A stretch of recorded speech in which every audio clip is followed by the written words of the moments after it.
ഞങ്ങളും ക്രൂശിക്കപ്പെട്ട ക്രിസ്തുവിനെ പ്രസംഗിക്കുന്നു.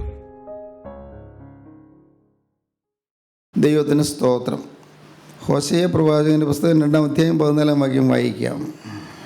അതുകൊണ്ട് ഞാൻ അവളെ വശീകരിച്ച് മരുഭൂമിയിൽ കൊണ്ടുചെന്ന് അവളോട് ഹൃദ്യമായി സംസാരിക്കും. ഞാൻ അവളെ വശീകരിച്ച് മരുഭൂമിയിൽ കൊണ്ടുചെന്ന് അവളോട് ഹൃദ്യമായി സംസാരിക്കും. നിത്യനായ ദൈവം അരുളി ചെയ്യുകയാണ്. ഹോശേയ പ്രവാചകൻ നാവിൽ കൂടി ദൈവം പറയുകയാണ്, ഞാൻ അവളെ വശീകരിച്ച്, അവളെ എന്ന് പറഞ്ഞാൽ സഭയെ, ദൈവജനത്തെ, ദൈവമക്കളെ, ഞാൻ അവളെ വശീകരിച്ച് മരുഭൂമിയിൽ കൊണ്ടുചെന്ന് അവളോട് ഹൃദ്യമായി സംസാരിക്കും. സഭ എന്ന് പറയുന്നത് വിശ്വാസികളുടെ കൂട്ടമാണ്, വിശുദ്ധന്മാരുടെ കൂട്ടമാണ്. ഇന്ന് നാം സഭ എന്ന് യാക്കോബായ സഭ, ഓർത്തഡോക്സ് സഭ, കത്തോലിക്ക സഭ എന്നൊക്കെ പറയുന്ന അതല്ല. ഇന്നറിയപ്പെടുന്ന സഭകളിലെല്ലാം വിശ്വാസികളുടെ ഒരു ചെറിയ ഗ്രൂപ്പ് ഉണ്ടാവും. ഗ്രൂപ്പായിട്ടല്ല, ഒറ്റയ്ക്ക് വിശ്വാസികൾ അവിടെ കാണും. യാക്കോബായ സഭയിൽ വിശ്വാസികൾ കാണും, വിശുദ്ധന്മാർ കാണും.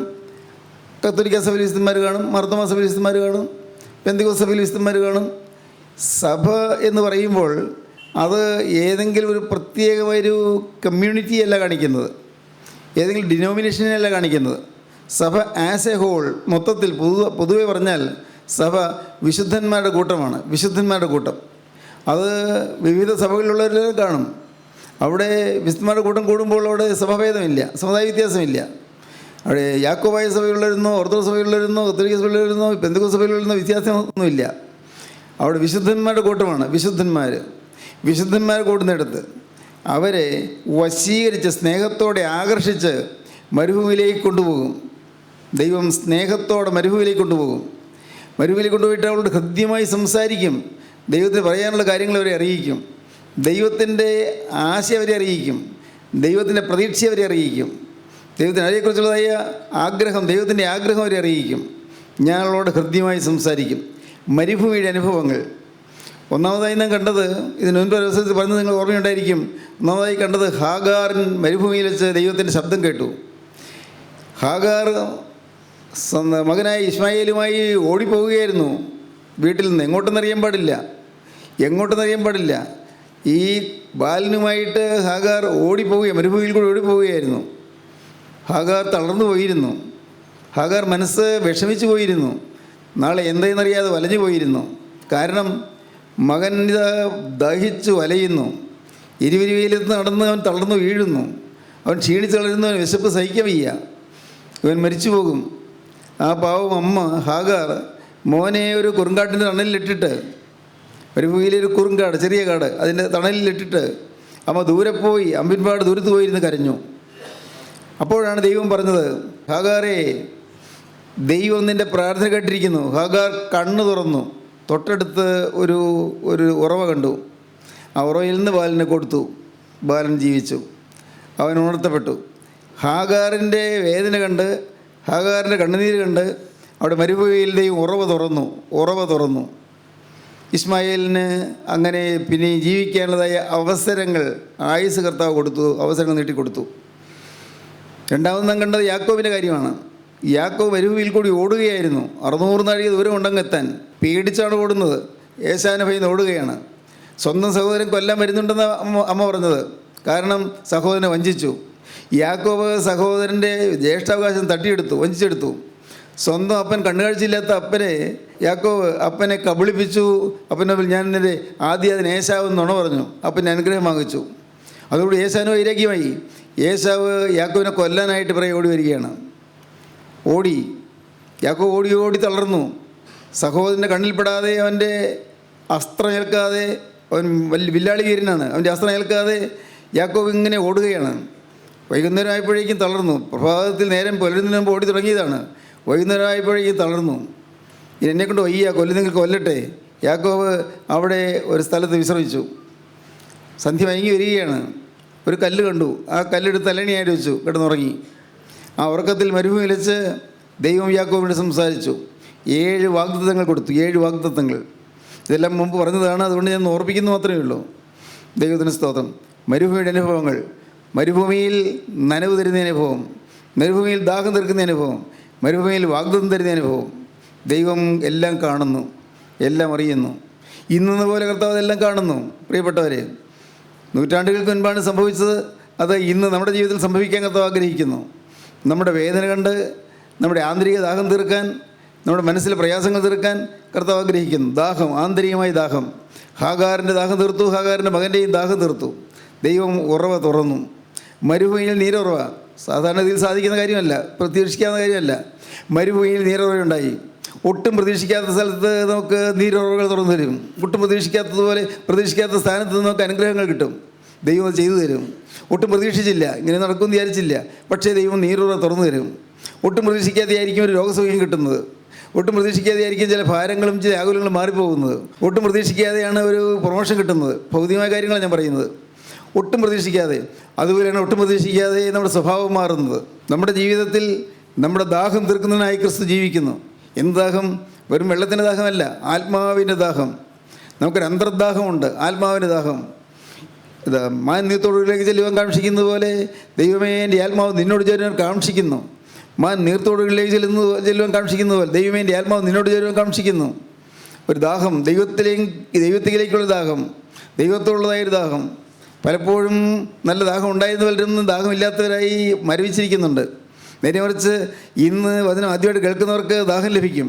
അവർക്കത് മനസ്സിലാകും, അവരുടെ ഹൃദയം തകരും. ദാഹം അവർക്ക് മനസ്സിലാകും. അവർ ദാഹാർത്തരായി വലഞ്ഞിരിക്കുന്നു മനസ്സിലാകും. അവർ ആത്മാവിൻ്റെ പാനീയം കുടിച്ച് അവർ തൃപ്തരായിത്തീരുകയും ദാഹം മാറുകയും ചെയ്യും. ദൈവത്തിന് സ്തോത്രം. പിതാക്കന്മാർ പാടി, നിങ്ങൾക്കറിയാമല്ലോ, തൻ ബലിയാൽ പാപികളെ രക്ഷിച്ചൊരു ദൈവസുതാ, നിൻ ബലിയാലൻ കഷ്ടതമായി ചെന്നോ ഒഴിക്കണമേ. ഗോകുൽത്തായിൽ തന്മാർവു തുറന്നോരുത്തമനെ, ദാഹം നീക്കി ഒഴുകിയ നീരാൽ ചോരയതാലും. കർത്താവേ, എൻ്റെ ദാഹം നീക്കണമേ. നിൻ്റെ തിരുവിലാവിൽ നിന്നൊഴിയ ചോരയാലും നീരിനാലും എൻ്റെ ദാഹം മാറ്റണമേ. എൻ്റെ കർത്താവേ, എൻ്റെ കഷ്ടതകൾ നീ മായ്ച്ചു തരണമേ. എൻ്റെ നോവ്, എൻ്റെ വേദന നീ ഒഴിവാക്കി തരണമേ. കർത്താവേ, നിൻ്റെ ബലിയാൽ പാവി രക്ഷിച്ച ദൈവസ്ഥനാണല്ലോ നീ. കർത്താവേ, നിൻ്റെ തിരുബലിയാൽ പാവിയായ എന്നെ നീ രക്ഷിച്ചല്ലോ. എൻ്റെ അന്തർദാഹം മാറ്റി തരണമേ. തൻ ബലിയാൽ പാവികളെ രക്ഷിച്ചൊരു ദൈവസുതാ, നിൻ ബലിയാലൻ കഷ്ടതമാച്ചെന്നോ ഒഴിക്കണമേ. ഗോകുൽത്തായിൽ തന്മാർവു തുറന്നോരുത്തമനെ, ദാഹം നീക്കി ഒഴുകിയ നീരാൽ ചോരയതാലും. ദൈവത്തിന് സ്തോത്രം. ദാഹം മാറ്റുന്നു. മരുഭൂമിയിൽ ദാഹം മാറ്റുന്നു. മരുഭൂമിയിൽ വാഗ്ദത്തങ്ങൾ തരുന്നു. നാളെയെക്കുറിച്ചുള്ളതായ അനുഗ്രഹീതമായ വാഗ്ദാനങ്ങൾ തരികയാണ്. ഇന്നും ക്ഷീണിതരായിരിക്കുകയാണ്. ഇന്നും പലതരത്തിലും മനസ്സ് ഉഷ്ണിച്ചും വിഷമിച്ചും കലങ്ങിയിരിക്കുകയാണ്. എന്നാൽ നാളെയിലേക്ക് ഉള്ള ചില വാഗ്ദാനങ്ങൾ കർത്താവ് തരുന്നു. ഭാവി കാലത്തെക്കുറിച്ചുള്ള വാഗ്ദാനങ്ങൾ, അനുഗ്രഹീതമായ വാഗ്ദാനങ്ങളെ കർത്താവ് തരുന്നത്. ശ്രേഷ്ഠമായ വാഗ്ദാനങ്ങൾ, ദൈവം തരുന്ന വാഗ്ദാനങ്ങൾ. ദൈവത്തിന് സ്തോത്രം. ദൈവം യാക്കോബിന് വാഗ്ദാനം നൽകി. അപ്പനെ കബളിപ്പിച്ചവനാണെങ്കിലും സ്വന്തം സഹോദരനെ ചതിച്ചവനാണെങ്കിലും ഈ പാപമുള്ള യാക്കോബിൻ്റെ ജീവിതത്തിൽ ദൈവം വാഗ്ദാനം തരികയാണ്. നമ്മുടെ ജീവിതത്തിൽ പാപം മാറിയിട്ടല്ല നമുക്ക് വാഗ്ദാനം കിട്ടുന്നത്. നമ്മുടെ ദയനീയാവസ്ഥ കണ്ട് തന്നെ കർത്താവ് നമുക്ക് വാഗ്ദാനം തരുന്നു. പാപമുണ്ട് നമ്മുടെ ജീവിതത്തിൽ. നമുക്ക് വീടിൽ ഭിന്നതയുണ്ട്, വഴക്കുണ്ട്, പിണക്കമുണ്ട്. ഭാര്യയും ഭർത്താവും തമ്മിൽ പലപ്പോഴും സ്വരച്ചേർച്ച കിട്ടാതെ വരുന്നു, സന്തോഷമില്ലാതെ വരുന്നു, ഐക്യമില്ലാതെ വരുന്നു. ചിലപ്പോൾ ചില നീരസങ്ങളൊന്ന് കൂടുന്നു. മാതാപിതാക്കൾ മക്കളും തമ്മിൽ ചില അകൽച്ചകളൊന്ന് കൂടുന്നു. ചിലപ്പോൾ സഹോദരങ്ങളിലായിരിക്കും ഭിന്നത വരുന്നത്. നാം പലതരത്തിൽ പല വിധത്തിൽ പല ഭാരങ്ങളുള്ളവരാണ്. എന്നാൽ ഇതെല്ലാം ഉണ്ടെങ്കിലും ഇതെല്ലാം ഉള്ളപ്പോൾ, ഈ പാപങ്ങളെല്ലാം ഉള്ളപ്പോൾ തന്നെ കർത്താവിൻ്റെ സ്നേഹം നമുക്ക് തരുന്നു. കർത്താവിൻ്റെ സ്നേഹം നമുക്ക് തരികയാണ്, വാഗ്ദാനം തരികയാണ്, ഭാവികാല വാഗ്ദാനങ്ങൾ. ദൈവത്തിന് സ്തോത്രം. നിങ്ങൾ ദൈവത്തിൽ നിന്ന് വാഗ്ദാനങ്ങൾ പ്രാപിക്കണം. വചനത്തിൻ്റെ വാഗ്ദാനം ലഭിക്കണം. വചനത്തിൻ്റെ വാഗ്ദാനം. കർത്താവിന് സ്തോത്രം. നിങ്ങൾ ആശിക്കണം, കർത്താവേ, ഒരു വിശുദ്ധനായി ഈ ഭാവിയിൽ നീ തള്ളണമെന്നുള്ളതായി വാഗ്ദത്തം നീ പ്രാപിക്കണം. ഒരു വിശുദ്ധനായി തീരും. ക്രിസ്തുവിൻ്റെ ഒരു വിശുദ്ധനായി തീരും. ക്രിസ്തുവിൻ്റെ ഒരു വിശ്വസ്ത ദാസനായി തീരും. ക്രിസ്തുവിൻ്റെ ഒരു ദാസിയായി തീരും. അനുഗ്രഹീതമായൊരു ഭാവി നിനക്കുണ്ട്. വാഗ്ദാനമാണ് ഭാവി, അനുഗ്രഹീതമായ ഭാവി. ഇന്നത്തെ കലക്കം മാറും, ഇന്നത്തെ ദുരിതങ്ങൾ മാറും, ഇന്നത്തെ രോഗങ്ങൾ മാറും, ഇന്നത്തെ അങ്കലാപ്പുകൾ മാറും, ഇന്നത്തെ അവലാദികൾ മാറും. എല്ലാം മാറി ഒരു ശോഭനമായ ഭാവി നിനക്കുണ്ട്. ഒരു വാഗ്ദത്തം തരികയാണ്. വാഗ്ദത്തം. ദൈവത്തിന് സ്തോത്രം. സ്വർഗത്തിലെ ദൈവത്തിൽ നിന്ന് വാഗ്ദാനങ്ങൾ നിങ്ങൾ ചോദിച്ചു വാങ്ങണം, പിടിച്ചു വാങ്ങണം. ദൈവം നിങ്ങൾക്ക് വാഗ്ദാനങ്ങൾ തരും, ആ വാഗ്ദാനം കർത്താവ് നിവർത്തിക്കുകയും ചെയ്യും. ദൈവത്തിന് സ്തോത്രം. മൂന്നാമതായിട്ട് ഇന്ന് നാം ചിന്തിക്കാൻ പോകുന്നത് മോശ മരുഭൂമിയിൽ അനുഭവിച്ച കാര്യങ്ങളാണ്. മരുഭൂമിയിൽ മോശയ്ക്കുണ്ടായ അനുഭവങ്ങൾ വായിക്കാം. പുറപ്പാട് പുസ്തകം 3-ാം അധ്യായം 1-ാം വാക്യം മുതൽ വായിക്കാം. മോശ മിദ്യാനിലെ പുരോഹിതനും തൻ്റെ അമ്മായപ്പനുമായി യിത്രോവിൻ്റെ ആടുകളെ മേയിച്ചുകൊണ്ടിരുന്നു. അവൻ ആടുകളെ മരുഭൂമിക്കപ്പുറത്ത് ദൈവത്തിൻ്റെ പർവ്വതമായ ഹോരേബ് വരെ കൊണ്ടുചെന്നു. അവിടെ യഹോവയുടെ ദൂതൻ ഒരു മുൾപടർപ്പിൻ്റെ നടുവിൽ നിന്ന് അഗ്നിജ്വാലയിൽ അവന് പ്രത്യക്ഷനായി. അവൻ നോക്കിയാറെ മുൾപടർപ്പ് തീപിടിച്ചു കത്തുന്നതും മുൾപടർപ്പ് വെന്തു പോകാതിരിക്കുന്നതും കണ്ടു. മുൾപടർപ്പ് വെന്തു പോകാതിരിക്കുന്ന ഈ വലിയ കാഴ്ച എന്തെന്ന് ഞാൻ ചെന്ന് നോക്കട്ടെ എന്ന് മോശ പറഞ്ഞു. നോക്കേണ്ടതിന് അവൻ വരുന്നത് യഹോവ കണ്ടപ്പോൾ ദൈവം മുൾപടർപ്പിന് നടുവിൽ നിന്ന് അവനെ മോശേ മോശേ എന്ന് വിളിച്ചു. അതിന് അവൻ ഇതാ ഞാൻ എന്ന് പറഞ്ഞു. അപ്പോൾ അവൻ ഇങ്ങോട്ട് അടുക്കരുത്, നീ നിൽക്കുന്ന സ്ഥലം വിശുദ്ധ ഭൂമിയാകയാൽ കാലിൽ നിന്ന് ചെരിപ്പഴിച്ചു കളക എന്ന് കൽപ്പിച്ചു. ദൈവത്തിന് സ്തോത്രം. മോശയ്ക്ക് ദൈവം മരുഭൂമിയിൽ വെളിപ്പെട്ടു. മരുഭൂമിയിൽ മോശയെ സന്ദർശിച്ചു. മരുഭൂമിയായിരുന്നു. മോശ മരുഭൂമിയിൽ പാർക്കേണ്ടതായിരുന്നില്ല. മോശ നീലനദിയിലെ ഓളങ്ങളിൽ അങ്ങ് മുങ്ങി കയങ്ങളിൽ താണ് നശിച്ചു പോകേണ്ടത് 3 മാസം പ്രായമുള്ളപ്പോൾ. 3 മാസം പ്രായമുള്ളപ്പോൾ മോശയുടെ അമ്മ എടുത്ത് ഞാങ്ങണപ്പെട്ടിയിലാക്കി നീലനദിയുടെ ചുറ്റോളങ്ങളിലേക്ക് ഏൽപ്പിച്ചു കൊടുത്തു. ഞാങ്ങണപ്പെട്ടി അത് അടയ്ക്കുമ്പോൾ അമ്മ മോൻ്റെ നെറ്റിത്ത് ഉമ്മ വെച്ചു. അവസാനമായിട്ട് ഇനി ഈ മോനെ കാണുകയില്ലല്ലോ, അവനെ ഇതാ കളയുകയല്ലേ. കാരണം അമ്മയ്ക്കറിയാം മോനെ വീട്ടിൽ വെച്ചുകൊണ്ടിരുന്നാൽ മോനെ ഫറവോൻ്റെ പടയാളികളൊന്ന് കൊല്ലും, ഉറപ്പ്. 2 വയസ്സിൽ താഴെയുള്ളവരെല്ലാവരെയും കൊല്ലാനുള്ള കൽപ്പന. കൊല്ലും, ഞങ്ങൾക്കും കേടുവരും, അപ്പനും അമ്മയ്ക്കും കേടുവരും. ഇങ്ങനെ ഈ കുട്ടിയെ വളർത്തി എന്തിനെന്ന്. അതുകൊണ്ട് എല്ലാം മറന്ന് പാവം മോശയെ 3 മാസം പ്രായമുള്ളപ്പോൾ ഞാങ്ങഴപ്പെട്ടിയിലാക്കി പെട്ടി അടച്ച് നീലനദിയിലേക്ക് വിട്ടുകൊടുത്തു. എൻ്റെ മോനെ ഇനി ആയുസിൽ കാണുകയില്ല അങ്ങനെ വിചാരിച്ചത്. പക്ഷേ ദൈവം അങ്ങനെയല്ല വിചാരിച്ചത്. ദൈവം ഈ മോശയെ കൊണ്ട് വൻ കാര്യങ്ങൾ ചെയ്യിക്കാണ് വിചാരിച്ചത്. നീലനദിയിലെ ആ പെരുവെള്ളത്തിൽ താണുപോകാനല്ല ദൈവം മോശയെക്കുറിച്ച് ആഗ്രഹിച്ചത്, അവിടെ കൊണ്ട് തീരാനല്ല ആഗ്രഹിച്ചത്. നിങ്ങൾക്കറിയാമോ, നിങ്ങൾ ചില രോഗങ്ങൾ വന്നപ്പോൾ തീർന്നു എന്നാണ് വിചാരിച്ചത്, അല്ലേ? ശരിയല്ലേ? ചില രോഗങ്ങൾ വന്നു, ഓ ഇനി രക്ഷയില്ല, തീർന്നു, ആയുസ് തീർന്നു, നിങ്ങൾ വിചാരിച്ചതല്ലേ? എന്നാൽ ഇതാ ദൈവം നിങ്ങൾക്ക് ആയുസ് നീട്ടി തന്നു, നിങ്ങൾക്ക് അനുഗ്രഹങ്ങൾ തരുന്നു. സ്വർഗത്തിലെ ദൈവം അനുഗ്രഹങ്ങൾ തരുന്നു, നിരവധിയായി തരുന്നു. മോശ ആ മാങ്ങണപ്പെട്ടിയിൽ നീലനദിയുടെ ആഴങ്ങളിൽ തീർന്നു പോകാൻ ദൈവം അനുവദിച്ചില്ല. ദൈവം മോശയെ അവിടെ നിന്ന് ഉദ്ധരിച്ചു.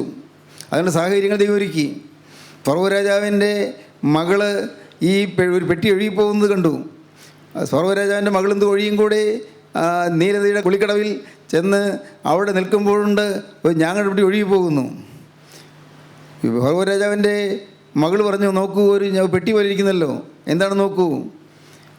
തോഴി നീന്തി ചെന്ന് ആ തൊട്ടി പയ്യെ അടുപ്പിച്ചു. തുറന്നു നോക്കിയപ്പോൾ ഒരു ഓമന കുഞ്ഞ്, ദിവ്യസുന്ദരനായൊരു കുഞ്ഞ്, ഓമനത്വമുള്ള ഒരു കുഞ്ഞ് കൈകാലിട്ടടിച്ച് ചിരിച്ചുകൊണ്ട് കിടക്കുന്നു. ദൈവത്തിന് സ്തോത്രം. ഈ കുട്ടിയെ നമുക്ക് കൊല്ലാൻ പാടില്ല, ഈ കുട്ടിയെ നമുക്ക് വളർത്തണം. ഫറവോൻ്റെ പുത്രിയുടെ മകനായി വളർന്നു. എവിടെ? കൊട്ടാരത്തിൽ. കളയാൻ വിചാരിച്ചിരുന്ന മോൻ ഇപ്പോൾ കൊട്ടാരത്തിൽ വളരുകയാണ്. മനുഷ്യൻ്റെ പ്രതീക്ഷയ്ക്കനുസരിച്ച് തീർന്നു പോകേണ്ടതാണ്. അവൻ കൊട്ടാരത്തിൽ വളരുന്നു. എവിടെ? അടുത്ത ഫറവോ ആകാനാണ്, അടുത്ത ഫറവോ രാജാവാകാനുള്ള അവകാശമുള്ളവനാണ്. അവനങ്ങനെ കൊട്ടാരത്തിൽ വളർന്നുകൊണ്ടിരിക്കുകയാണ്. ദൈവത്തിന് സ്തോത്രം. പ്രിയപ്പെട്ടവരെ, തീർന്നു എന്നൊക്കെയാണ് നിങ്ങൾ വിചാരിച്ചത് നിങ്ങളുടെ ജീവിതം. ഇനി ഈ ആശയ്ക്ക് വകയില്ലെന്നാണ് നിങ്ങൾ വിചാരിച്ചത്, ഇനി പ്രതീക്ഷയൊന്നുമില്ലെന്നാണ് നിങ്ങൾ വിചാരിച്ചത്. പക്ഷേ ഓർക്കൂ, നിങ്ങളെക്കുറിച്ച് ദൈവത്തിന് ചില പ്രതീക്ഷകളുണ്ട്, ദൈവത്തിന് നിങ്ങളെക്കുറിച്ച് ചില പ്രത്യാശകളുണ്ട്, നിങ്ങളെക്കുറിച്ച് ദൈവത്തിന് ചില പ്രതീക്ഷകളുണ്ട്. ദൈവത്തിന് സ്തോത്രം. ദൈവം മോശയെ അവിടെ നിന്ന് ഉദ്ധരിച്ചെടുത്തു, അവിടെ നിന്ന് കൊട്ടാരത്തിൽ വളർത്തി. 40 കൊല്ലം കൊട്ടാരത്തിൽ വളർന്നു. മിസ്രയീമിൻ്റെ സകല വിദ്യ അഭ്യസിച്ചു, സകല ജ്ഞാനം അഭ്യസിച്ചു, വാക്കിൽ ജ്ഞാനത്തിലെല്ലാം സമർത്ഥനായി തീർന്നു. ദൈവത്തിന് സ്തോത്രം. മോശ വളർന്നു വന്നു. 40 കൊല്ലം കഴിഞ്ഞപ്പോഴാണ് ഒരു പ്രത്യേക കാര്യം ഉണ്ടായത്. മോശയ്ക്ക് മനസ്സിലായി, എൻ്റെ ജനം, എൻ്റെ പ്രിയപ്പെട്ട ജനം, എൻ്റെ സ്വന്തം ജാതിക്കാർ, ഇസ്രായേൽക്കാർ, അവർ കഷ്ടപ്പെടുന്നു, പണിയെടുത്ത് കഷ്ടപ്പെടുന്നു. ഞാൻ കൊട്ടാരത്തിൽ വാഴുകയാണ്, എനിക്ക് അധികാരമുണ്ട്. പക്ഷേ എൻ്റെ ജനം, എൻ്റെ സ്വന്തക്കാർ കഷ്ടപ്പെടുന്നു, എൻ്റെ സ്വന്തക്കാർ വലയുന്നു. എനിക്ക് ആഹാരത്തിന് കുഴപ്പമൊന്നുമില്ല, എനിക്ക് ജോലി ചെയ്യേണ്ട, എനിക്ക് കഷ്ടപ്പെടേണ്ട, എനിക്ക് പ്രയാസമൊന്നുമില്ല. പക്ഷേ എൻ്റെ ജനം, എൻ്റെ സ്വന്തക്കാർ, അവർ കഷ്ടപ്പെടുന്നു. മോശയ്ക്ക് മനസ്സലിഞ്ഞു. ദൈവത്തിന് സ്തോത്രം. അതൊരു പ്രത്യേക കാര്യമാണ്. ഞാൻ സുഖമായിട്ട് ജീവിച്ചാൽ പോരാ, എൻ്റെ ആളുകൾ കഷ്ടപ്പെടുന്നത് കാണുമ്പോൾ എൻ്റെ ഉള്ളിൽ വേദന തിങ്ങണം. അതാണ് ആത്മാക്കളെക്കുറിച്ചുള്ള ഭാരം എന്ന് പറയുന്നത്. ഞാൻ ദൈവം കൃപയാൽ എനിക്ക് വചനം കിട്ടുന്നുണ്ട്, ഞാൻ വചനം വായിക്കുന്നുണ്ട്, ശരി, എനിക്ക് ദൈവത്തിൻ്റെ കൃപയുണ്ട്. പക്ഷേ ഞാൻ ഓർക്കണം, എരിവരിക്കൊള്ളുന്നൊരു കൂട്ടം ജനമുണ്ട് എന്ന്, പാവപ്പെട്ടൊരു കൂട്ടം ജനമുണ്ട് എന്ന്, ദാഹിച്ച് വലയുന്നൊരു കൂട്ടം ജനമുണ്ട് എന്ന്, ആവശ്യക്കാരായി അലയുന്നൊരു കൂട്ടം ജനമുണ്ട് എന്ന്, മനസ്സ് വേദനിച്ച് നൊന്ത് വിങ്ങിയിരിക്കുന്ന ജനങ്ങളുണ്ട് എന്ന്. ആ ജനങ്ങളെ ചെന്ന് കാണണമെന്ന് മോശയ്ക്ക് തോന്നി അവരെ ചെന്ന് കാണണമെന്ന്. മോശ ചെന്നപ്പോഴുണ്ട് അവിടെ ഒരു മിസ്രൈമ്യൻ പാവപ്പെട്ട ഇസ്രായേൽക്കാരെ അടിക്കുന്നു. മോശയ്ക്ക് ദേഷ്യം വന്നു. മോശ ആ മിസ്രൈമ്യനെ അടിച്ചു കൊന്നു. കാര്യം വഷളായി പോയില്ലേ? രാജാവിൻ്റെ കൊട്ടാരത്തിൽ താമസിക്കുന്നതിനാണെങ്കിലും അവൻ ഇസ്രായേൽ ജാതിക്കാരൻ അനുകൂലമായി പ്രവർത്തിച്ചതുകൊണ്ട് അവൻ കൊട്ടാരം വിട്ട് ഓടിപ്പോകേണ്ടി വന്നു. കൊട്ടാരം വിട്ട് ഓടിപ്പോയി അങ്ങ് ദൂരെ അങ്ങ് യിത്രോവിൻ്റെ വീട്ടിൽ പോയി പാർത്തു. മരുഭൂമിക്കരിയുള്ള യിത്രോവിൻ്റെ വീട്ടിൽ പോയി പാർത്തു. യിത്രോ എന്ന് പറയുന്നയാൾ സമ്പന്നനായിരുന്നു. യിത്രോവിൻ്റെ ആടുമാടുകൾ നോക്കാൻ തുടങ്ങി. കൊട്ടാരത്തിൽ അനേകായിരം ജനത്തെ ഭരിക്കേണ്ടവൻ ഇപ്പോൾ ആടുമോട്ടക്കാരനായി മാറി. അത്രയും താഴേണ്ടി വന്നു. ദൈവത്തിന് എന്തിന് താഴേണ്ടി വന്നത്? എന്തുകൊണ്ടാണ്? സ്വന്തക്കാരെ സ്നേഹിച്ചതുകൊണ്ട്, സ്വന്തപ്പെട്ടവരെ സ്നേഹിച്ചതുകൊണ്ട്. ദൈവത്തിന് സ്തോത്രം. നിങ്ങൾ ആർക്കെങ്കിലും കർത്താവിൻ്റെ വേല ചെയ്യാൻ ആഗ്രഹമുണ്ടോ? ഉണ്ടെങ്കിൽ ആത്മാക്കളെ സ്നേഹിക്കുക. നിങ്ങൾക്ക് ദൈവത്തിൻ്റെ വേല ചെയ്ത് മുന്നോട്ട് പോകാൻ ആഗ്രഹമുണ്ടോ?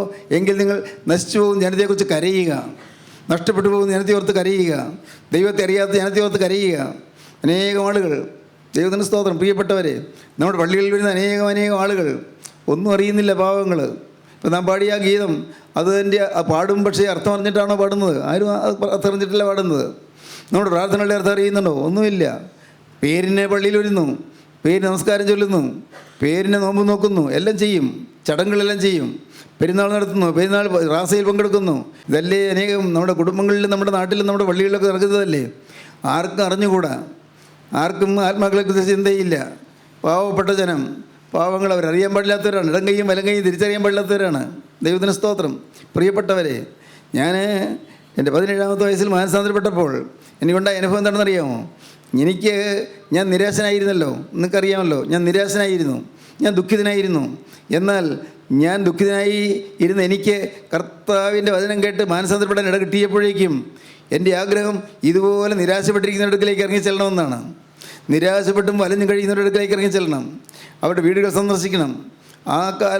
ആദ്യകാലങ്ങളിൽ എത്രയോ ഭവനങ്ങളാണ് ഞാൻ സന്ദർശിച്ചത്. എൻ്റെ സ്വന്തം വീടുകളിലെല്ലാം പോയി, എൻ്റെ റിലേറ്റീവ്സ് വീടുകളിലൊക്കെ പോയി, പിന്നെ നാട്ടിലുള്ള വീടുകളിലൊക്കെ എല്ലാം പോയി, ഞാൻ ഇടവകയുള്ള വീടുകളിലെല്ലാം പോയി. ഓരോ വീട്ടിൽ ചെന്ന് എനിക്ക് കിട്ടിയ സമാധാനത്തിൻ്റെ കാര്യം പറഞ്ഞു. ദൈവത്തിന് സ്തോത്രം. പ്രിയപ്പെട്ടവരെ, പിന്നെ ഞാൻ വിവാഹം കഴിച്ചതിന് ശേഷം എൻ്റെ ഭാര്യ ആലീസും ഞാനും കൂടി എല്ലാ ദിവസവും ഞങ്ങൾ ആലീസ് സ്കൂളിൽ നിന്ന്, ഞാൻ കോളേജിൽ നിന്ന് വന്നു കഴിഞ്ഞാൽ പിന്നെ 3:30 മണിക്ക് ശേഷം ഞങ്ങൾ ഓരോ വീടുകൾ സന്ദർശിക്കുകയായിരുന്നു. ഓരോ വീടുകൾ. എന്തിന്? വേറൊരു പ്രതിഫലം ഇച്ഛിച്ചല്ല, ഒരു പ്രതിഫലം ആരിൽ നിന്ന് ആഗ്രഹിച്ചുമല്ല, ഒട്ടും പ്രതീക്ഷിച്ചില്ല. ആഗ്രഹിച്ചത് എൻ്റെ കർത്താവിൻ്റെ വേല ചെയ്യണം. എന്തിന്? നശിച്ചു പോകുന്നൊരു കൂട്ടം ജനങ്ങൾ, നഷ്ടപ്പെട്ടു പോകുന്ന ഒരു കൂട്ടം ജനങ്ങൾ. ഈ ജനത്തിന് ആര് വചനം കൊടുക്കും? സത്യം എന്താണെന്ന് ആര് പറഞ്ഞു കൊടുക്കും? പെരുദാശ നടത്താൻ അച്ഛൻ പള്ളിയിൽ നിന്ന് വരുമ്പോൾ, അച്ഛൻ പള്ളിയിൽ നിന്ന് പെരുദാശ നടത്താൻ വരും, വീട്ടുപൂദാശ. അച്ഛൻ ഏവങ്കര്യം വായിക്കും, സക്കായിയുടെ കാര്യമാണ് വായിക്കുന്നത്. സക്കായിയുടെ കൂടെ കർത്താവ് സക്കായിയുടെ ഭവനത്തിലേക്ക് ചെന്ന കാര്യമാണ് വായിക്കുന്നു. അതെല്ലാം കഴിഞ്ഞു അച്ഛൻ ധൂപിട്ടിട്ട് അച്ഛൻ കടന്നു പോകും. എന്നാൽ ഞാൻ ചിന്തിച്ചു, എൻ്റെ ദൈവമേ, ഈ പെരുദാശ നടത്തുന്ന എന്താണെന്ന് ഈ ജനത്തിനൊന്ന് പറഞ്ഞു കൊടുക്കണ്ടേ? എന്താണ് പെരുദാശ? എന്താണ് അച്ഛൻ പറഞ്ഞതിൻ്റെ അർത്ഥം? അച്ഛൻ വായിച്ച ഏവങ്കലിൻ്റെ അർത്ഥം എന്താണ്? അത് നിങ്ങൾക്ക് മനസ്സിലായിട്ടുണ്ടോ എന്ന് ചോദിക്കണ്ടേ? അങ്ങനെ ഞാൻ വീടുകളിൽ ചെന്ന് ചോദിച്ചു, പെരുദാശ നടത്തിയിട്ടുണ്ടല്ലോ, നിങ്ങൾ ഏത് ഭാഗം ഏവങ്കലി വായിച്ച് കേട്ടത്? ആർക്കും അറിയാൻ പാടില്ല. അവിടെ ഞങ്ങൾ കൈയും കെട്ടി കിഴക്കോട്ട് തിരിഞ്ഞ് നിന്നു. അവസാനം അച്ഛൻ കൈ മുത്തിച്ചു, ഞങ്ങൾ വിട്ടു. വേറൊന്നും അറിയാൻ പാടില്ല പാവങ്ങൾക്ക്. പാവപ്പെട്ട ജനം, അന്ധരായ ഒരു കൂട്ടം ജനം.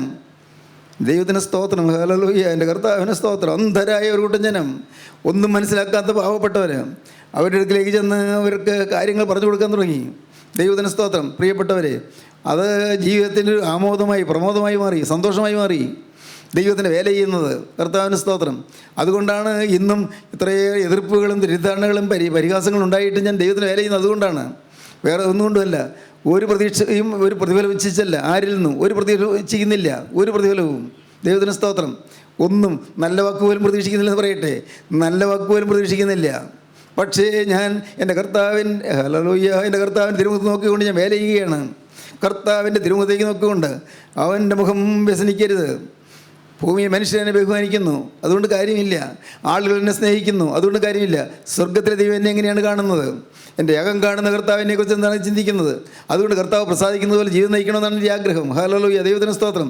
സ്നേഹിതരെ, നിങ്ങളോട് ഞാൻ പറയട്ടെ, ഇന്ന് നിങ്ങൾ പുതിയ തീരുമാനത്തിലേക്ക് വരിക. ദൈവത്തെ പ്രസാദിപ്പിക്കാൻ നിങ്ങൾ തീരുമാനിക്കുക. കർത്താവേ, എൻ്റെ ദൈവമേ, എൻ്റെ കണ്ണ് തുറന്നു തരണമേ നിങ്ങൾ പ്രാർത്ഥിക്കുക. കണ്ണ് തുറന്നു തരണമേ എന്ന്, ആത്മകണ്ണ് തുറന്നു തരണമേ എന്ന് പ്രാർത്ഥിക്കുക. ആത്മാവിനെ കണ്ണ് അടഞ്ഞിരിക്കുന്നു. നമ്മുടെ സഭകളിൽ, യാക്കോബായ സഭയിൽ മാത്രമല്ല, ഓർത്തഡോക്സ് സഭയിൽ മാത്രമല്ല, കത്തോലിക്ക സഭയിൽ മാത്രമല്ല, പല സഭകളിലും ഇന്ന് വാസ്തവത്തിൽ കണ്ണ് കാഴ്ചയില്ലാതെ പാവങ്ങൾ പള്ളിയിൽ വരികയും പോവുകയും ചെയ്യുന്നു. കണ്ണ് കാഴ്ച കിട്ടണം, ആത്മാവിനെ കണ്ണ് തുറന്ന് കിട്ടണം. അപ്പോഴാണ് ആരാധനയുടെ അർത്ഥം മനസ്സിലാകുന്നത്, അപ്പോഴാണ് പ്രാർത്ഥനയുടെ അർത്ഥം മനസ്സിലാകുന്നത്, അപ്പോഴാണ് കൂദാശയുടെ അർത്ഥം മനസ്സിലാകുന്നത്. എല്ലാം അർത്ഥവത്ത് തന്നെയാണ്, സംശയമില്ല. അർത്ഥവത്തായ കൂദാശകൾ എല്ലാം ദൈവത്തിന് സ്തോത്രം. പക്ഷേ അർത്ഥം അറിഞ്ഞുകൂടാ, ആർക്കും അറിഞ്ഞുകൂടാ. ഒന്നും അതിൻ്റെ ആഴങ്ങൾ ആരും ഗ്രഹിക്കുന്നില്ല. ആഴങ്ങൾ ഗ്രഹിക്കേണ്ടിയിരിക്കുന്നു. ദൈവത്തിന് സ്തോത്രം. പ്രിയപ്പെട്ടവരെ, മോശ അന്ന് ആ ഫറവോൻ്റെ കൊട്ടാരത്തിലെ സന്തോഷത്തിൻ്റെ തികവിൽ വേണമെങ്കിൽ കഴിയാമായിരുന്നു, ഒരു കുഴപ്പമില്ല. അടുത്ത കിരീടാവകാശിയാണ്. അപ്പോഴത്തെ ഫറവോൻ കഴിഞ്ഞാൽ പിന്നെ അടുത്ത ഫറവോവായിട്ട് വാഴാമായിരുന്നു. എന്നാൽ ദൈവത്തിൻ്റെ പ്രിയജനത്തോടുകൂടെ കഷ്ടം അനുഭവിക്കുന്നത് മോശ തന്നെ എടുത്തു. എബ്രായ ലേഖനം 11 എടുക്കൂ. എബ്രായ ലേഖനം 11 അധ്യായത്തിൽ മോശ താൻ വളർന്നപ്പോൾ വായിക്കാം. വിശ്വാസത്താൽ മോശ താൻ വളർന്നപ്പോൾ പാപത്തിൻ്റെ തൽക്കാല ഭോഗത്തെക്കാളും ദൈവജനത്തോടുകൂടെ കഷ്ടം അനുഭവിക്കുന്നത് തിരഞ്ഞെടുത്തു. പാപത്തിൻ്റെ തൽക്കാല ഭോഗത്തേക്കാൾ ദൈവജനത്തോടുകൂടെ കഷ്ടം അനുഭവിക്കുന്നത് തിരഞ്ഞെടുത്തു. മോശ വളർന്നപ്പോൾ വിശ്വാസം കൊണ്ട് നിറഞ്ഞു, ദൈവത്തിൽ വിശ്വാസം നിറഞ്ഞു. അപ്പോൾ മോശയ്ക്കൊരു കാര്യം മനസ്സിൽ വന്നു. എന്നെ നീലനദിയിൽ നിന്ന് ദൈവം ഉദ്ധരിച്ചത് കൊട്ടാരത്തിലെ രാജാവായി വാഴാനല്ല, നീലനദിയിലെ ഓളങ്ങളിൽ നിന്ന് വലിച്ചെടുത്തത് ഈ കൊട്ടാരത്തിൽ സുഖിച്ച് കഴിയാനല്ല, എന്നെ നീലനദിയിൽ നിന്ന് പൊക്കിയെടുത്തത് കൊട്ടാരത്തിൽ സുഖമായി കഴിഞ്ഞുകൂടാനല്ല. എന്നെ പൊക്കിയെടുത്തതിന് ദൈവത്തിന് ഉദ്ദേശമുണ്ട്. ദൈവജനത്തോടെ കഷ്ടം അനുഭവിക്കണം. ഫറവോൻ്റെ പുത്രന്മാരെന്ന് വിളിക്കപ്പെടുന്ന നിന്ദിക്കുകയും കഴിക്കാം. പ്രതിഫലം നോക്കിയതുകൊണ്ട് ഫറവോൻ്റെ പുത്രിയുടെ മകനെന്ന് വിളിക്കപ്പെടുന്ന നിരസിക്കുകയും മിസ്രയീമിലെ നിക്ഷേപങ്ങളെക്കാൾ ക്രിസ്തുവിന് നിന്ന വലിയ ധനമെന്ന് എണ്ണുകയും ചെയ്തു. മിസ്രയീമിൽ നിക്ഷേപങ്ങളുണ്ട്. മോശയ്ക്കറിയാം, ഫറവോൻ്റെ കൊട്ടാരത്തിലെ ചില ഭണ്ണാരപ്പുരകളിൽ സ്വർണ്ണക്കട്ടികൾ തിളങ്ങി ഇളങ്ങുന്നു. സ്വർണ്ണ ഖനി പോലെയാണ്. ഫറവോൻ്റെ കൊട്ടാരത്തിലെ ചില മുറികളിൽ വലിയ വലിയ സ്വർണ്ണ ശേഖരങ്ങളുണ്ട്. എല്ലാം ഈ മോശയ്ക്ക് അവകാശപ്പെട്ടതാണ്. മോശയല്ലേ അടുത്ത് കിരീടാവകാശി. പക്ഷേ പ്രതിഫലം നോക്കിയതുകൊണ്ട്, ഇതിനേക്കാൾ വലിയ പ്രതിഫലമുണ്ട്. പ്രതിഫലം നോക്കിയതുകൊണ്ട് ഫറവോൻ്റെ പുത്രിയുടെ മകനെന്ന് വിളിക്കുന്നത് നിരസിക്കുകയും, അത് വേണ്ട, ആ മാനം എനിക്ക് വേണ്ട, ഫറവോൻ്റെ പുത്രിയുടെ മകനെന്ന് വിളിക്കപ്പെടുന്ന നിരസിക്കുകയും മിസ്രയീമിൽ നിക്ഷേപങ്ങളെക്കാൾ ക്രിസ്തുവിനെ നിന്ന് വലിയ ധനം എന്നെണ്ണുകയും ചെയ്തു. വലിയ ധനം ക്രിസ്തുവിനെ നിന്ന്. പ്രിയപ്പെട്ടവരെ, നിന്നേൽക്കുമ്പോൾ നിങ്ങൾക്ക് മുഖം വാടാറുണ്ടോ? ആക്ഷേപമേൽക്കുമ്പോൾ മുഖം വാടാറുണ്ടോ? നീ ആ കൂട്ടായ്മയിൽ പോയോ എന്ന് ചോദിക്കുമ്പോൾ നിങ്ങളുടെ മുഖം മ്ലാനമാകാറുണ്ടോ? ഞാൻ ആ കൂട്ടായ്മയിലുണ്ട് എന്ന് പറയാൻ നിങ്ങൾക്ക് മടി വരാറുണ്ടോ? പ്രിയപ്പെട്ടവരെ, മിസ്രയീമിൽ നിക്ഷേപങ്ങളെക്കാൾ ക്രിസ്തുവിന് നിന്ന് വലിയ ധനം എണ്ണുക. വിശ്വാസത്താലാണ് കിട്ടുന്നത്. വിശ്വാസത്താൽ മോശ താൻ വളർന്നപ്പോൾ പാപത്തിൻ്റെ തൽക്കാല ഭോഗത്തേക്കാൾ ദൈവജനത്തോടുകൂടെ കഷ്ടം അനുഭവിക്കുന്നത് തിരഞ്ഞെടുത്തു. പ്രതിഫലം നോക്കിയതുകൊണ്ട് ഫറവോൻ്റെ പുത്രിയുടെ മകനെന്ന് വിളിക്കപ്പെടുന്ന നിരസിക്കുകയും മിസ്രയീമിൽ നിക്ഷേപങ്ങളെക്കാൾ ക്രിസ്തുവിന് നിന്ന് വലിയ ധനമെന്ന് എണ്ണുകയും ചെയ്തു. ദൈവത്തിന് സ്തോത്രം. നമുക്ക് പ്രാർത്ഥിക്കാം, തലകളെ വണക്കാം. ഹല്ലേലൂയ, ദൈവത്തിന് സ്തോത്രം. കണ്ണുകളെ അടയ്ക്കാം. Hallelujah, hallelujah. യാഗമായി അർപ്പണം ചെയ്യുവാൻ നിങ്ങൾക്ക് മനസ്സുണ്ടോ? ആരും ധൃതി പിടിച്ച് തീരുമാനം എടുക്കരുത്. സാധിക്കുമോ എന്ന് ചിന്തിച്ചിട്ട് മതി. നിങ്ങൾ ഈ കെട്ടിടമണിക്ക് കഴിവുണ്ടോ നോക്കിയിട്ട് മതി കെട്ടിടമണി തുടങ്ങാൻ. ഒരു ഗോപുരമണി അനുസരിച്ചാൽ അത് തീർപ്പാൻ വകയുണ്ടോ നോക്കണം. അല്ലെങ്കിൽ തീർക്കാൻ വകയില്ലാതെ വരുമ്പോൾ കെട്ടിടമണി അടക്കി വെച്ച് മുടങ്ങിപ്പോകും. അതിനിടവരെ നല്ലപോലെ ആലോചിക്കൂ. ഞാൻ യാഗമർപ്പിക്കാൻ മനസ്സാണോ? എന്നെ എൻ്റെ കുടുംബത്തെ യാഗമർപ്പിക്കാൻ മനസ്സാണോ? എന്നെ എൻ്റെ ഭാര്യയെ യാഗമർപ്പിക്കാൻ മനസ്സാണോ? എന്നെ എൻ്റെ മക്കളെ യാഗമർപ്പിക്കാൻ മനസ്സാണോ? കർത്താവേ, എന്നെ എൻ്റെ ഭർത്താവിനെ യാഗമർപ്പിക്കാൻ മനസ്സാണോ? എന്നെ എൻ്റെ വരുമാനത്തെ യാഗമർപ്പിക്കാൻ മനസ്സാണോ? എൻ്റെ ബാങ്ക് ബാലൻസ് യാഗമർപ്പിക്കാൻ മനസ്സാണോ? ഹല്ലേലൂയ, ദൈവത്തിന് സ്തോത്രം. പ്രിയപ്പെട്ടവരെ, ആലോചിക്കൂ. നല്ലപോലെ ആലോചിച്ച് തീരുമാനമെടുത്താൽ മതി. നിങ്ങൾക്ക് ധൃതി പിടിച്ച് തീരുമാനമെടുക്കേണ്ട ആവശ്യമില്ല. ആരെയും ബോധിപ്പിക്കേണ്ട കാര്യമില്ല. സ്വന്തമായി എനിക്ക് എൻ്റെ യേശുവിൻ്റെ പരിശുദ്ധാത്മനഗ്നിയാൽ കത്തണം. എനിക്ക് യേശുവിൻ്റെ പരിശുദ്ധാത്മനഗ്നിയാൽ കത്തി ജ്വലിച്ച് അനേകായിരങ്ങൾക്ക് സ്വർഗീയമായ ഭോജനം വിതറുന്ന അത്ഭുത സംഭവമായി മാറണം. ഹല്ലേലൂയ. എനിക്ക് എൻ്റെ കരുണയുള്ള കർത്താവിൻ്റെ സ്നേഹത്താൽ ജ്വലിച്ച് പ്രകാശിച്ച് അനേകായിരങ്ങൾക്ക് ആശ്വാസം പകരുന്ന ഒരാളത്വമായി മാറണം. ഹല്ലേലൂയ, ഹല്ലേലൂയ. ആഗ്രഹമുണ്ടോ നിങ്ങൾക്ക്? വിലപ്പെട്ട ആഗ്രഹമുണ്ടോ? മരണനേരത്തെ നിങ്ങൾ ഓർക്കും, അയ്യോ നഷ്ടപ്പെട്ടു പോയല്ലോ എന്ന്. മരണനേരത്തെ നിങ്ങൾ ഓർക്കും, എനിക്ക് വചനം കിട്ടിയതായിരുന്നല്ലോ, ഞാൻ അനുസരിച്ചില്ലല്ലോ എന്നോർക്കും. അത് വരാതെ നിരാശപ്പെടാതിരിക്കാൻ ഇപ്പോൾ നിങ്ങൾ തീരുമാനമെടുക്കുകയും കർത്താവേ, കർത്താവേ എന്നെ എനിക്കുള്ളതിനെ ഞാനിതാ യാഗമായി അർപ്പണം ചെയ്യുന്നു. ഹല്ലേലൂയ ഹല്ലേലൂയ ഹല്ലേലൂയ ഹല്ലേലൂയ ഹല്ലേലൂയ ഹല്ലേലൂയ ഹല്ലേലൂയ ഹല്ലേലൂയ. എന്നെ എനിക്കുള്ളതിനെയും ഞാനിതാ യാഗമായി അർപ്പണം ചെയ്യുന്നു. കർത്താവേ എന്നെ എനിക്കുള്ളതിനെയും എല്ലാം യാഗമായി അർപ്പണം ചെയ്യുന്നു. Hallelujah hallelujah. അങ്ങനെ നിങ്ങൾ തീരുമാനം എടുക്കുന്നുണ്ടെങ്കിൽ മാത്രം ഞാൻ പറഞ്ഞു തരുന്ന പ്രാർത്ഥന നിങ്ങൾക്ക് ചൊല്ലാം, അല്ലാത്തവർ ചൊല്ലണ്ട. ദൈവത്തിന് സ്തോത്രം. കരുണയുള്ള കർത്താവേ, നീ എന്നോട് മനസ്സരിയണമേ. ഞാൻ പാപിയാണെന്ന് ഏറ്റുപറയുന്നു. പിശാചിന് എന്റെ മേൽ അവകാശമുണ്ടെന്ന് ഞാൻ ഏറ്റുപറയുന്നു. ഞാൻ സാത്താനെ ഉപേക്ഷിക്കുന്നു. ഞാൻ സാത്താനെ ഉപേക്ഷിക്കുന്നു. ഞാൻ സാത്താനെ ഉപേക്ഷിക്കുന്നു. മിശിഹായെ ഞാൻ സ്വീകരിക്കുന്നു. മിശിഹായെ ഞാൻ സ്വീകരിക്കുന്നു. മിശിഹായെ ഞാൻ സ്വീകരിക്കുന്നു. എന്റെ യേശുവേ, എന്റെ മേൽ കനിയണമേ. എന്നെ ഒരു പുതിയ സൃഷ്ടിയാക്കി മാറ്റണമേ. യേശുവേ, ഇന്നു മുതൽ ഞാൻ നിനക്കായി ജീവിക്കും. എന്റെ യേശുവേ, ഇന്നു മുതൽ ഞാൻ നിന്റെ വക. ഹല്ലേലൂയ. എന്റെ യേശുവേ, നീ എനിക്ക് വേണ്ടി ക്രൂസിൽ മരിച്ചതിനാൽ ഇന്നു മുതൽ ഞാൻ നിനക്കായി ജീവിക്കും. ഹല്ലേലൂയ ഹല്ലേലൂയ ഹല്ലേലൂയ. തീ ഇറങ്ങട്ടെ. ഹല്ലേലൂയ. അങ്ങനെ തീരുമാനത്തിൽ മാത്രം കരങ്ങൾ ഉയർത്തുവീൻ. ഹല്ലേലൂയ ഹല്ലേലൂയ ഹല്ലേലൂയ ഹല്ലേലൂയ ഹല്ലേലൂയ ഹല്ലേലൂയ. കാരുണ്യവാനായ ഞങ്ങളുടെ സ്വർഗീയ പിതാവേ, ഈ കരം ഉയർത്തിയിരിക്കുന്ന മക്കളെ അവിടുന്ന് കാണുന്നുവല്ലോ കർത്താവേ. അവിടുന്ന് ഓരോരുത്തരുടെയും കരങ്ങൾ പിടിക്കണമേ കർത്താവേ. ഈ മക്കളുടെ ആവശ്യങ്ങൾ നിറവേറ്റി കൊടുക്കണമേ കർത്താവേ. അനുഗ്രഹം പകരണമേ കർത്താവേ. സ്വർഗത്തിന്റെ അവകാശികളാക്കി തീർക്കണമേ കർത്താവേ. യേശുവിനെ സ്നേഹിക്കുന്ന ഒരു നല്ല കൂട്ടം ഞാനിവിടെ ഉണ്ടാകുവാൻ ഇടയാക്കണമേ കർത്താവേ. ദേശത്തെ അനുഗ്രഹിക്കണമേ, നന്മകളാൽ നിറയ്ക്കണമേ. യേശുവിൻ നാമത്തിൽ തന്നെ ആമീൻ. ഹല്ലേലൂയ. ദൈവത്തിന് സ്തോത്രം.